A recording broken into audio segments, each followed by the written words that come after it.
No one dared defy Sultan Selim. That was simply how the empire worked. His word carved the laws. His eyes held the judgment of 1,000 men. For years, the palace air had been thick with protocol and reverence, the corridors polished by the silent shuffling of slippers and the cautious lowering of gazes. And yet, that day began like any other, with incense rising in ribbons through the halls of Topkapi and the murmurs of eunuchs echoing under stone domes, until a new arrival was pulled from the governor of Amazia's convoy and handed over like tribute. Her name was Esma, and she arrived with soot on her face and fire behind her eyes. She had masked her beauty under layers of linen, smeared ash across her cheeks, dulled her teeth with charcoal, and bent her back ever so slightly, mimicking a weariness she didn't yet carry, but might one day. The others, glittering with perfume, red-stained lips, and gold-flecked braids, were escorted in with ceremony. Esma, by contrast, looked like a maid who had taken a wrong turn and been swallowed up by accident. No one looked at her twice, and that was exactly what she wanted. She had learned early on that survival meant invisibility. Back in the north, where frost bit harder than politics, she had once lived in a home lined with old books and soft laughter. Her father, a principled man with more integrity than self-preservation, had refused to bow to the empire's corruption, and for that, he paid dearly. Their name was stripped of honor. Their estate was seized. And when a political enemy offered Esma as a gift to the imperial harem, there were no hands left strong enough to stop it. She did not cry the day they took her, nor did she weep when the domes of Topkapi first rose through the mist, golden and unreachable. Instead, she knelt by a bowl of water, trembling hands spreading soot like war paint over her skin, swallowing the bitterness until it no longer tasted foreign. To be overlooked was her plan. To be underestimated, her only weapon. She had vowed never to belong to a man, never to yield, not even to a sultan. And as the guards dragged her quietly into the cold marble heart of the palace, she clung to that promise like armor, unaware that her silence was already stirring a curiosity in the very man she wished to evade. The harem was nothing like the stories whispered in the markets. It wasn't all silk and songs. It was a city within a city, humming with tension, veiled rivalry, and the constant surveillance of watchful eunuchs.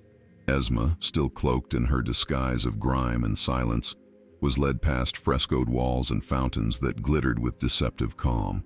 The other women were ushered to bathing chambers, scrubbed with rosewater and anointed with oils until they shone like prized relics. Esma was left alone, pushed aside by a Kalfa with narrowed eyes, and told not to contaminate the others. Her room, or rather, her cell, was barren, tucked in a forgotten corridor of the eastern wing. A single lamp flickered weakly beside a crude mat and a cracked jug of water. It should have felt like punishment, but to Esma, it was a blessing. No mirrors to remind her of what she used to be. No eyes to dissect her silence. She sat in the shadows, knees pulled to her chest, and let the quiet wrap around her. That night, while others rehearsed smiles and curtsies, Esma stared through the sliver of light beneath her door, remembering her mother's voice, the feeling of hands braiding her hair with care, and her father's final words, "Don't let them make you small." She didn't cry. There was no room for softness here. The first trial came with the rising sun. A grand chamber waited, cool marble floors, velvet drapes, and a hush so heavy it pressed against the skin. One by one, girls were presented, their talents paraded like wares at a bazaar. One danced with ribbons that caught the light like fire. Another sang in Persian, her voice trembling with crafted sorrow. Esma said nothing. When asked for her name, she lowered her eyes. The eunuch in charge scowled, muttering something about a waste of space. None of the judges looked at her for more than a blink. Perfect. As she shuffled out of the hall, still shrouded in soot and silence, a whisper snagged her ear from a shadowed alcove. They say the Sultan doesn't choose for beauty, only for silence. She didn't turn, but the words lodged in her chest like a splinter. Selim, the man who ruled half the known world, who could summon death with a gesture. What kind of man dismissed love, craved only obedience, and avoided affection like plague? A man hollowed out by duty, or something else? Esma didn't want to know, but curiosity has a way of crawling in through even the smallest cracks. In the days that followed, Esma perfected the art of erasure. She moved through the palace like a shadow, head down, hands busy, footsteps muffled by old slippers and layered linen. She accepted tasks others ignored, oiling the hinges of screen doors, sweeping unused corridors, trimming candle wicks, anything to stay invisible. But in the harem, invisibility was a double-edged sword.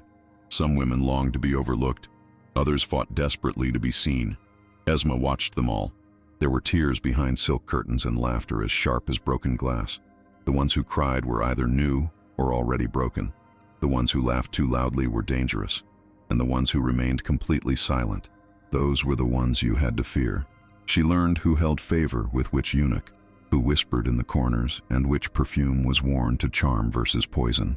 Her silence became a reputation. The mute girl, they called her. The dirty one. Rumors multiplied that she was a sorceress, a spy, the bastard child of a fallen pasha. None of them were true, but each one made her just mysterious enough to be left alone.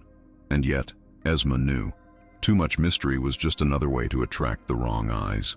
It was during one of her low-ranking chores, arranging incense jars in the back of a quiet storeroom, that she caught the attention of Ratish, an older Kalfa with a weathered face and a voice like cold water.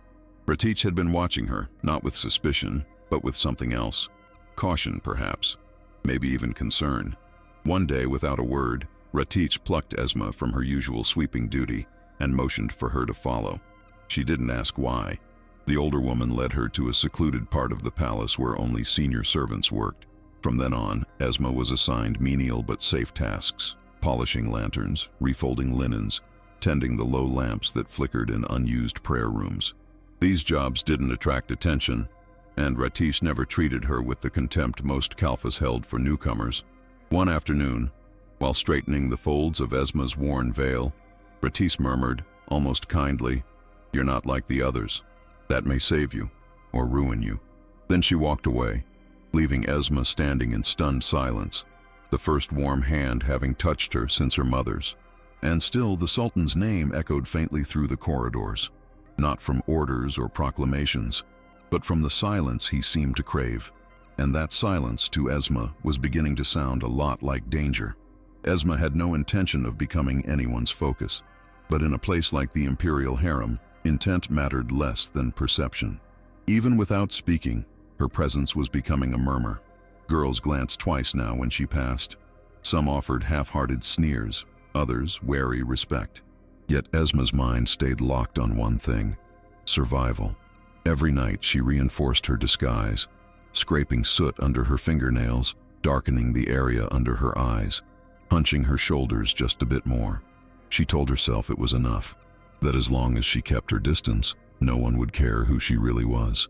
But something had shifted. Ratish now spoke to her with quiet frequency, asking her opinion on trivial things like the scent of new oils or the placement of vases.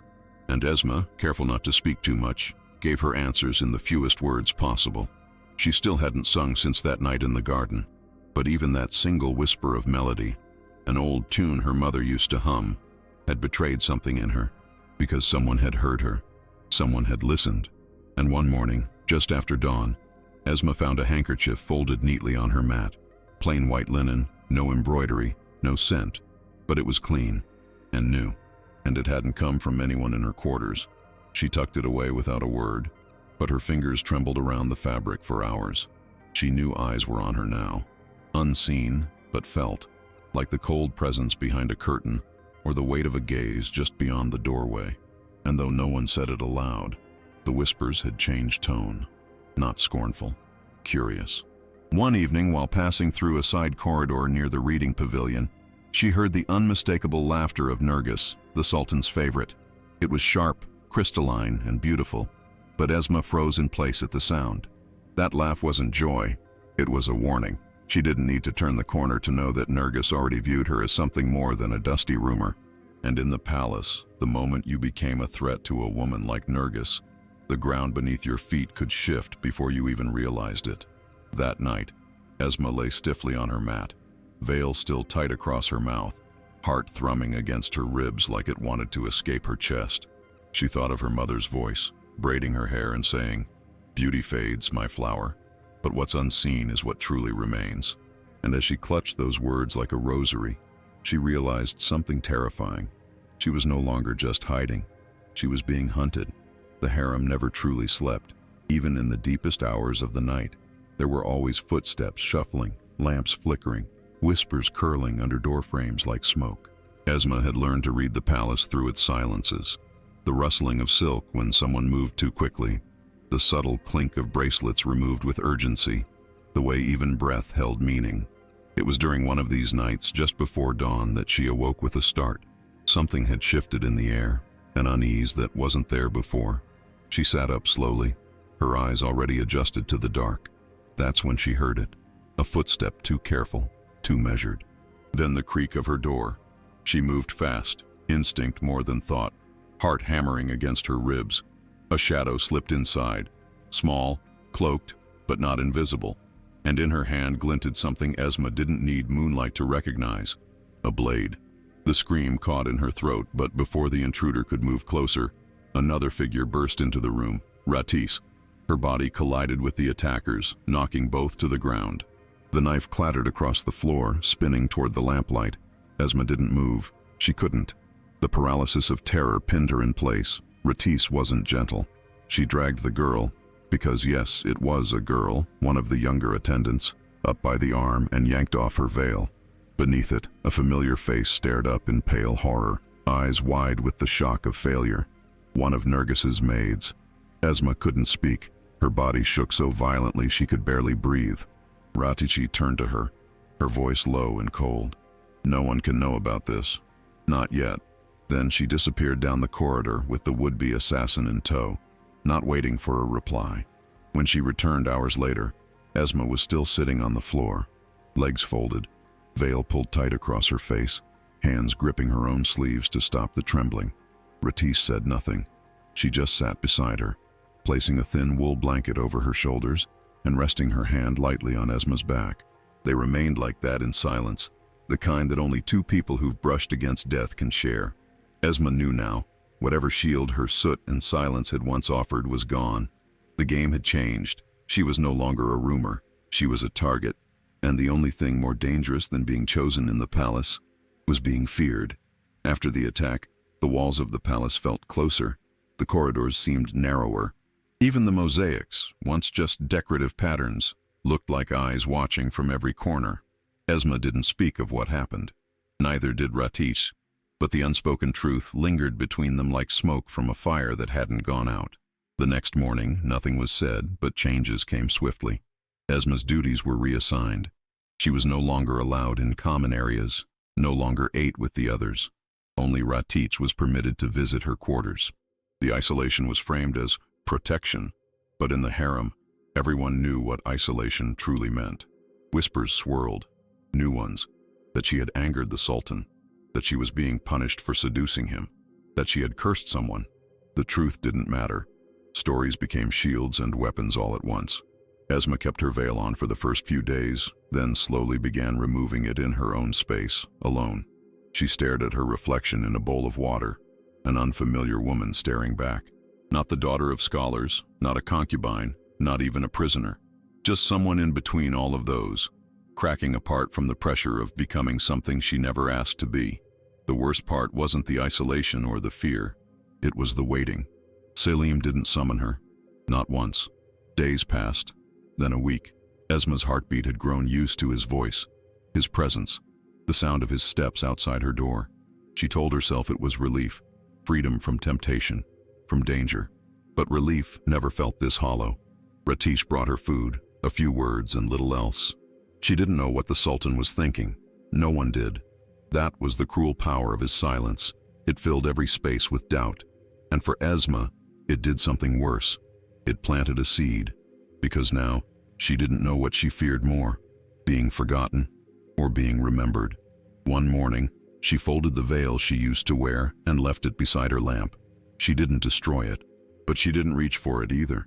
That thin piece of cloth had once been her shield, her voice, her invisibility. But she had seen something in Selim's eyes that day, something that crossed boundaries, something that refused to be ignored.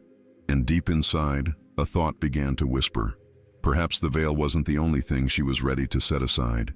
The silence finally broke on a day heavy with heat, When the scent of jasmine clung to the palace walls like perfume on skin, a eunuch arrived, face blank, voice flat. The Sultan requests her presence. That was all. No explanation, no time to prepare. Esma didn't speak. She didn't ask why now or what had changed. She simply rinsed her hands, adjusted the scarf at her shoulders, not over her face this time, and followed. The walk through the corridors was familiar and foreign all at once. She had memorized every mosaic, every marble arch, but today each one felt like a checkpoint. When they arrived at the door to the private hall, she noticed there were no guards, no witnesses. The eunuch opened it and stepped aside. She entered alone. Selim stood at the far end of the chamber, not in ceremonial garb, but in a plain tunic, his posture relaxed but unreadable. He didn't move when she entered. He just watched her walk. Esma kept her pace steady, her eyes trained on the floor until she reached the edge of the carpet. She stopped, lifted her chin, and waited. For a moment, nothing happened. The only sound was the trickle of water from a nearby fountain. Then he spoke, not with authority, but with something quieter. "Why did you do it?" She blinked, unsure what "it" he meant. "Hide," he clarified, stepping forward a single pace. "Disguise yourself. Stay silent." She inhaled slowly. "Because I didn't want to be seen as an offering," she said, her voice steady but low. "Or a prize, or someone given without choice." Selim's jaw tightened. He turned away, pacing slowly as if he needed motion to contain his thoughts. "And what did you hope would happen?" he asked, pausing near a lamp, fingers grazing the edge of its brass rim. "That I'd be forgotten," she said. "That I'd disappear." He turned again, and now their eyes met fully. There was no fury in him, no indignation, only confusion, and something else. Respect, perhaps. Recognition. "You came here with soot on your face," he said, "but not fear in your eyes. Why?" Esma held his gaze, her voice softer now. "Because fear belongs to those who still have hope. I didn't." A beat passed. Then Selim exhaled deeply and said, almost to himself, "But now I see you, and I can't unsee you." After that meeting, the rhythm of the palace changed, but only for those who were paying attention. Esma wasn't summoned again for several days, yet something had shifted. Servants who once ignored her now hesitated before speaking. Women who whispered behind veils fell into awkward silence when she entered a room. And though no one dared mention her name openly, it lingered like the scent of rose water long after she passed. Selim, too, had changed in subtle ways. He no longer lingered in the company of his favorites. The nightly ceremonies lost their meaning. His absences became noticeable. It was as if the act of seeing Esma without her veil had unearthed something he hadn't known he'd buried, something deeper than desire, more persistent than curiosity. He began asking for her without reason. Some days he'd pose a question about her homeland. Other times he'd simply observe her as she spoke, as though trying to memorize the cadence of her voice. Esma remained cautious. Her answers were careful, her body always at a deliberate distance. She never removed the light scarf from her head, never softened her eyes the way the others had been trained to do. And perhaps that was why he kept calling her back. But attention has a price in a place like Topkapi. The women knew it, and none more so than Nergis. Once the untouchable jewel of the harem, she now sat in her pavilion with a stillness that terrified her servants. The laughter that once echoed from her rooms had gone silent. She no longer sent perfumes to the Sultan, nor did she attend the evening rituals. Instead, she watched. She listened. And when her maid confirmed that a woman, veiled, unknown, was being summoned at strange hours, Nergis didn't ask for a name. She didn't need to. That silence in Selim's schedule, that absence from her bed, that unfamiliar stillness in the palace air, it all pointed to a presence. Esma. And where jealousy had once lived, something darker now bloomed. Fear. Because Nergis had always known how to win men with beauty, with wit, with illusion. But Selim was drawn to something else, something she couldn't manipulate, and that made Esma not just a rival, but a threat. Ratish was the first to notice the shift in Esma. It wasn't in her posture or her face. Those remained as guarded as ever, but in her stillness, the way she now paused before lighting a lamp, as though weighing the moment. The way her hands lingered on objects a second longer than necessary. It was subtle, But for someone like Ratish, who had seen women rise and fall in the harem for decades, it was enough. One afternoon, as they polished brass screens in the reading room, Ratiche stood behind Esma and whispered, "They're watching." Not just him, all of them. Esma flinched, but didn't turn. "I didn't ask for any of this," she murmured. "Sometimes you don't have to ask. Sometimes just existing is enough to threaten what others built on illusions." Esma remained quiet, but her mind spun. She had not seduced anyone. She had not flaunted herself or sought favor, but the danger was real now. She had drawn the attention of the Sultan, and in doing so pulled the ire of every woman who had spent years fighting for what she never even wanted. It wasn't fair, but nothing in the palace ever was. That night, the harem felt thicker with tension. The air clung to skin, heavy with unspoken threats. Most women gathered for the usual evening games and idle chatter, but Esma excused herself early, her senses alert to every sound. She lay on her mat in the dim flicker of a dying oil lamp, the blanket pulled to her chest, heart thudding without reason. But there was a reason, instinct perhaps, or memory. The night before had proven her right to be cautious, and just as her eyes started to close, she heard it again, soft footsteps, hesitant but deliberate, a pause outside her door. The knob turned, her pulse spiked, but the door didn't open. Whoever was there remained on the other side for a moment, then retreated. She didn't chase, didn't move, just lay there, gripping her own arms, every nerve alight. The next morning, she found a flower placed outside her door. Simple, white, unmarked. She stared at it for a long time. It wasn't romantic. It wasn't even beautiful. But it was a message. And in this palace, where even silence had meaning, it could only mean one thing: you've been marked. After that night, everything Esma did felt like it carried weight. The simple act of walking through a corridor became a calculation. How to move, who to avoid, what eyes might be lingering. Even the eunuchs, usually indifferent, now glanced at her with a strange mix of curiosity and caution. It was clear to everyone. Something had changed. And though Selim had not made any public declaration, his actions spoke louder than 100 royal edicts. Esma was called more frequently now, not always for long, and never under pretense. Sometimes she would enter the room and he would simply ask her to sit while he read or paced. At first it unnerved her, this lack of reason, this absence of formal ritual. But over time a strange calm settled between them. They spoke rarely, yet each silence was charged. He never reached for her, never touched her, and perhaps that, more than anything, disarmed her. In a palace where every glance was measured, every touch orchestrated, the absence of those things became its own kind of intimacy. And for Esma, who had built her safety on being unseen, being seen without being possessed, felt like the most dangerous thing of all. But outside that fragile space between them, danger brewed like storm clouds. Nergis, unwilling to watch her place slip away, began calling in debts. She met in secret with powerful women in the palace, concubines with long memories, servants loyal only to power. Her fury was cold, not loud, and that made it more lethal. She did not scream. She plotted. She reminded those around her of what was at stake, their security, their privileges, the delicate balance of favor they had fought to maintain. "She is no one," Nergis whispered to them, a girl with dirt on her face and silence in her mouth. "And yet he listens to her more than all of us combined." The anger she sowed spread quietly, like ink through cloth, and at the center of it, Esma remained unaware of just how wide the circle of resentment had grown. Ratice warned her, subtly, in passing. "There's beauty in flowers," she had said once, arranging a bouquet, "but the ones that hide their thorns are the ones that cut deepest."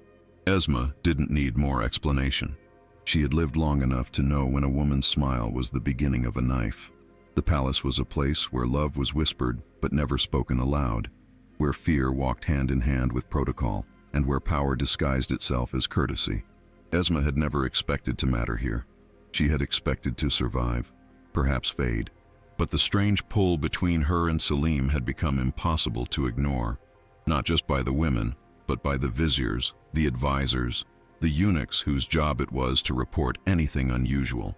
Esma, the silent one, the soot-covered ghost, had become the Sultan's most disruptive presence, and yet she had never tried to be. That was what made it unbearable for those who had spent years perfecting their performance. In the evenings, Selim no longer visited Nergis. He no longer entertained the rituals of sensual pageantry or the orchestras of feminine performance that had once filled the halls. Instead, he walked the garden paths alone, his mind adrift. Ratish saw the writing on the walls. She didn't speak of it directly, but Esma could feel it in the way she lingered longer during their conversations, the way her eyes scanned the corners of rooms as if preparing for something inevitable. One night, after lighting the final oil lamp in Esma's chamber, Ratish paused. Her voice was barely audible. "Be ready." The strike didn't come as a confrontation. It came as a whisper folded into cloth. A letter. Esma never saw it being placed beneath her bedding. It was found the next morning by a eunuch during routine inspections. Written in neat script, sealed with no emblem, it accused Esma of treason. Not overtly, just enough to breed suspicion. It hinted at communication with northern rebels, at coded songs passed under the cover of evening, at meetings behind curtained alcoves. No one believed it at first. But belief wasn't necessary. Doubt was the real poison. Ratish stormed into Esma's chamber without knocking, eyes blazing. In her hand, she held the letter. "Did you write this?" she demanded. Esma barely glanced at the page before shaking her head. "Then who did?" Ratish hissed. But they both already knew. Only someone with enough access, enough desperation, and enough poison in their heart could have crafted something so precise. "Nergis," Esma said, and for the first time in weeks, her voice didn't shake. Ratish stared at her, then tore the letter in half. "This isn't just about him anymore. This is about survival." Esma nodded, and in her eyes there was no fear, only resolve, because they had tried to silence her, and now even silence would not save them. The accusation demanded an audience, and it came faster than anyone expected. At dawn, Esma was summoned not to the Sultan's private chamber, but to the council hall, the divan, a space where viziers sat in judgment, where declarations of war were made, and where only the most serious of matters were addressed. She was escorted by 2 eunuchs, their faces unreadable. No one told her what to expect, but she knew. This was not about guilt, it was about spectacle. The moment she entered, all eyes turned. Men who had never acknowledged her existence before now scrutinized her with the intensity reserved for enemies of the state. Selim sat at the far end of the room, not on his throne, but upright, silent, arms resting on the lion-shaped armrests, face carved from stone. A scribe read aloud the contents of the letter. The air was thick with tension. "Do you have anything to say in your defense?" Selim asked, finally, his voice low and controlled. Esma stepped forward. Her heart beat fast, but her spine was straight. "My silence was my choice," she said, clear and sharp, "but never my crime." Then, without waiting for permission, she took the letter from the scribe's hand, tore it slowly into 4 pieces, and let them fall at her feet. The room froze. A few of the viziers shifted, clearly expecting fury. Instead, Selim stood. He didn't raise his voice. He didn't accuse. Who else had access to her chambers? He asked. No one responded. "Who delivered this note?" Still silence. His eyes scanned the room until they landed on Hustam, his most senior advisor, the man who had served his father and knew every passage of the palace. "Was it you?" Selim asked, not with rage, but with something colder, certainty. Hustam said nothing. He didn't need to. The way he avoided Selim's gaze spoke volumes. Ratish, standing at the back of the room, stepped forward and bowed deeply. A maid under Hustam's service was seen leaving the girl's chamber late last night. The ripple moved fast. The lie had been exposed. Selim didn't shout. He merely looked at the shredded letter on the floor and said, "Then this council is adjourned." The viziers rose. Esma was escorted out, head held high. The threat hadn't been destroyed, but the mask had fallen. And now, in the Palace of Shadows, it was no longer a mystery who had dared to try and erase her. News traveled fast in Topkapi, but never in a straight line. What began as a whisper in the council chamber became a storm by the time the sun dipped beneath the Bosphorus. Servants passed rumors like coins, and the walls, always listening, seemed to hum with speculation. Nergis didn't wait for an official summons. She knew it would come. That night, her quarters remained dark. She refused to light the ceremonial candles. She sat in silence, dressed in a crimson robe that once dazzled in Selim's private halls, now dimmed by loss. When the eunuchs came, she didn't scream. She didn't resist. She walked out with the dignity of a queen and the cold fury of a woman who had lost everything. Some wept, some rejoiced, most simply watched. The woman who had ruled the harem with a painted smile and a dagger behind her back was gone. Her belongings were stripped within hours, her name forbidden from being spoken. But the echo of her presence remained. In Esma's chamber, Ratich stood by the window, watching the moonlight on the floor. "You won a battle," she said, not turning. "But the war hasn't ended. It never ends here." Esma nodded. She didn't feel victorious. She felt exposed. Selim visited her that night without guards, without titles, just a man, exhausted. His tunic was simple, his expression unreadable.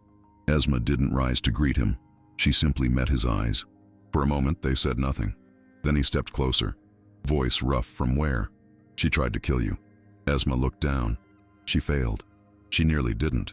He sighed and sat beside her, close but not touching. "I should have seen it sooner." She turned toward him, searching his face for something. Remorse? Gratitude? Fear? But what she saw was something deeper. A fracture. A man torn between empire and emotion. "You don't need to protect me," she said. "I do," he answered. "Not because you're weak, but because I'm the reason you're in danger." Silence stretched between them. Finally he whispered, "I need you to understand. You've changed everything. I don't know if this is love. I only know that when I'm with you, I forget I'm Sultan, and that terrifies me." Esma didn't reply immediately. When she did, her voice was quiet, trembling but honest. "Then don't ask for my loyalty. Ask for my time." It wasn't a promise, but it was real. And in a palace where every word was weighed like gold, that was enough, for now. The next morning, the palace woke not to scandal, but to silence. No proclamations were made, no punishment publicly declared, but everyone knew something irreversible had occurred. Hustem, the vizier whose fingerprints stained the conspiracy, had been quietly removed under cover of night. Not executed. Selim was too calculated for that. Instead, Hustem was exiled, erased from Topkapi's records with the same surgical precision he once used to manipulate them. His name wouldn't be spoken again, not even in whispers. The punishment was not death, it was invisibility.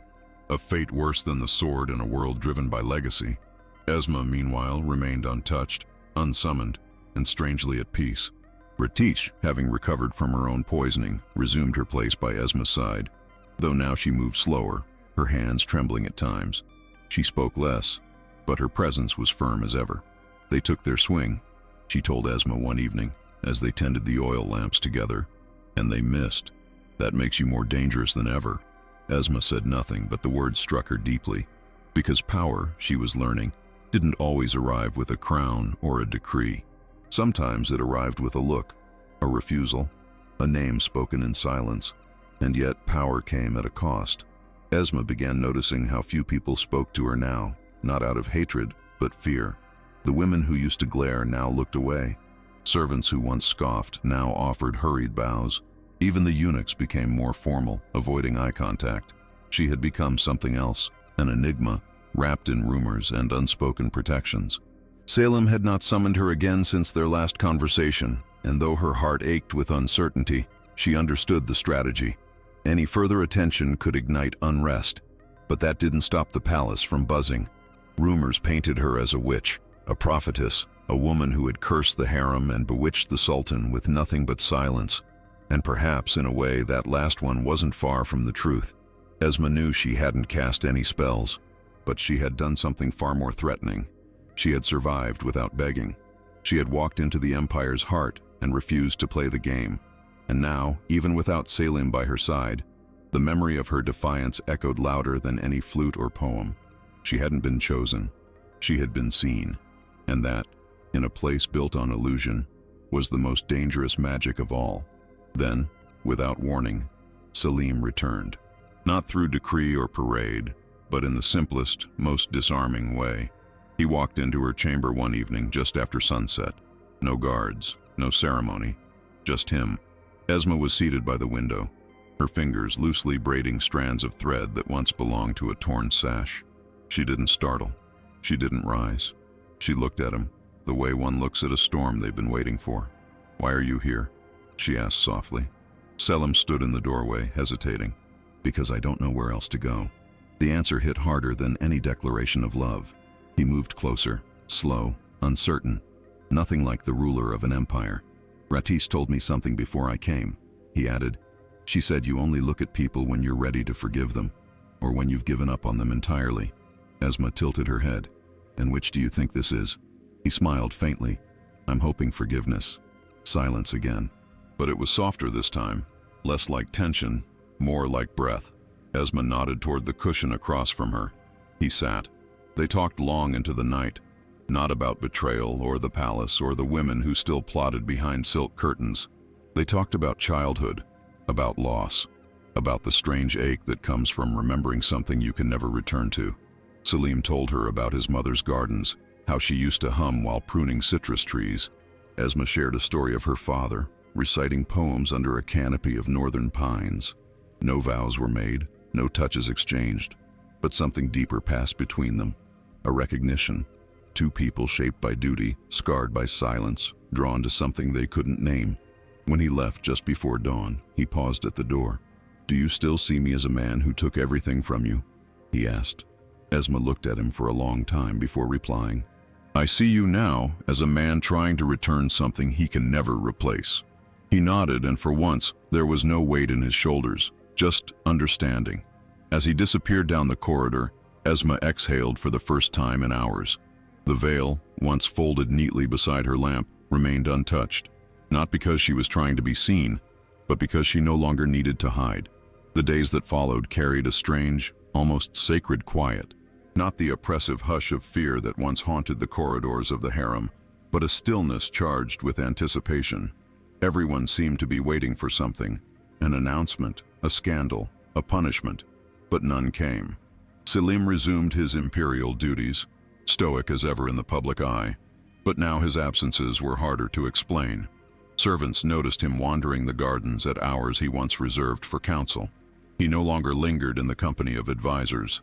His attention had shifted, and though no one dared speak it aloud, everyone knew who held it. Esma remained apart from the court, neither concubine nor servant, a presence unclassified and, therefore, threatening. But she didn't shrink. Each day she walked the palace paths with quiet composure, nodding to guards, bowing to no one. She no longer needed to force herself into invisibility. Her presence, once ignored, now carried weight, power, but not the kind gilded with jewels or draped in brocade. Hers was made of clarity, of survival, of the kind of dignity that could only come from having nothing left to lose. Then came the morning no one could have predicted. Selim called a meeting of the Imperial Council. It was said to be routine, an update on provincial matters, a reassignment of military resources. But something in his tone unsettled even the most seasoned viziers. He wore no crown, no ceremonial robes, only a dark, plain caftan. When he entered the chamber, all stood, but his expression told them this would not be politics as usual. With deliberate calm, he walked to the center, then turned to face the men who had advised him since his ascension. "There are truths," he began, "that have been buried beneath protocol, beneath power, but truth has a way of surfacing, even in silence." A pause, a shift in the room. The older viziers glanced at one another. "Today I bring no decree, I bring no war, I bring clarity." And then, with a single breath that seemed to stretch across the entire chamber, he uttered the words no one expected. "I will not rule with fear, I will not rule with inheritance alone, and I will not ignore what I've seen." He didn't say her name. He didn't need to. The weight of it hung in the air like a drumbeat no one could ignore. Something had shifted again, not just in the palace, in the empire. The announcement rippled through the palace like thunder muffled beneath velvet. No one knew exactly what it meant. Selim had not declared Esma his consort, nor had he given her any title. But by refusing to deny her, by speaking truths everyone had tried to bury, he had done something far more radical. He had acknowledged her, not as a rumor, not as a curiosity, but as a catalyst. That same afternoon, Esma walked through the colonnade gardens under the watchful gaze of nearly every servant and noblewoman. But there were no stones cast, no sneers, just silence. Some bowed slightly, unsure of the protocol. Others looked away, unable to face a woman who had become something impossible to categorize. Ratich, watching from the gallery, felt a quiet swell of something she hadn't allowed herself to feel in years. Hope. "They'll never call you queen," she whispered later that evening, brushing dust from Esma's shoulders. "But they'll remember your name long after the jewels are forgotten." Esma didn't smile. She didn't cry. She just nodded, because she understood now. There were thrones, and there was power, and sometimes the two lived in separate rooms, but not everyone bowed to this new order. In private, discontent boiled. Nergis, though exiled, had left behind shadows, allies, quiet whispers of revenge. Not all were loyal to Selim's vision of vulnerability. Some believed a sultan should rule through fear, not compassion. And Esma, to them, was a crack in the foundation, a woman without pedigree, without ambition, without permission. What they didn't understand was that she had never sought power. She had only ever sought survival. But that made her even more dangerous, because nothing threatens an empire more than a woman who cannot be bought, who refuses to kneel, who arrives not with a sword, but with silence, and makes that silence louder than any decree. One evening, as Esma stood under the lemon trees in the private garden, the same place where her veil had once slipped into the wind, Selim approached. No guards, no ceremony, just the two of them, beneath a sky bruised by dusk. "You never asked for this," he said softly.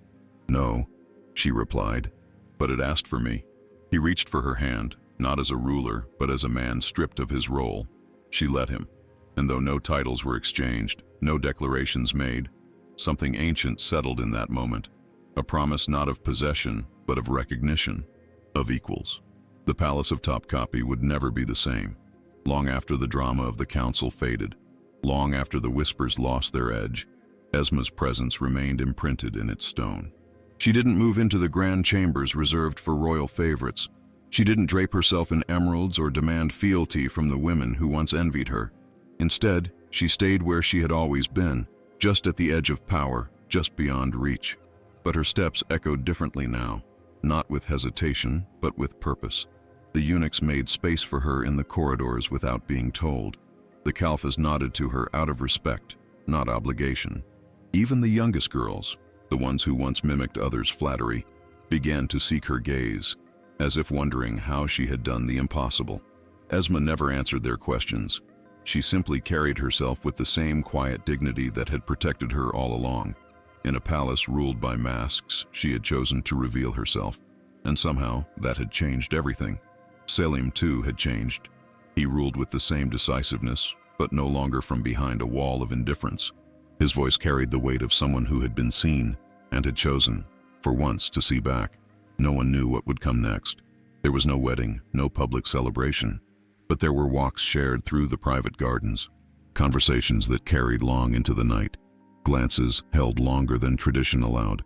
Selim continued his reign, and Esma remained unnamed, but not unseen. And sometimes, that was more powerful than any title. Some say that what happened between them was love. Others say it was a rebellion dressed in silence. But for Esma, it was neither. It was truth. It was the day she stopped hiding and the day the empire was forced to see her. She would never write her story in the annals of royal history, but her name would live in whispers, in the creak of ancient corridors, in the scent of jasmine on warm marble. And for those who understand the power of presence, that would always be enough.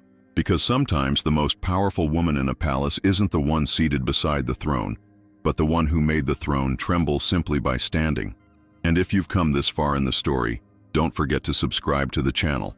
There are more truths like this waiting in the shadows, real, raw, and unforgettable.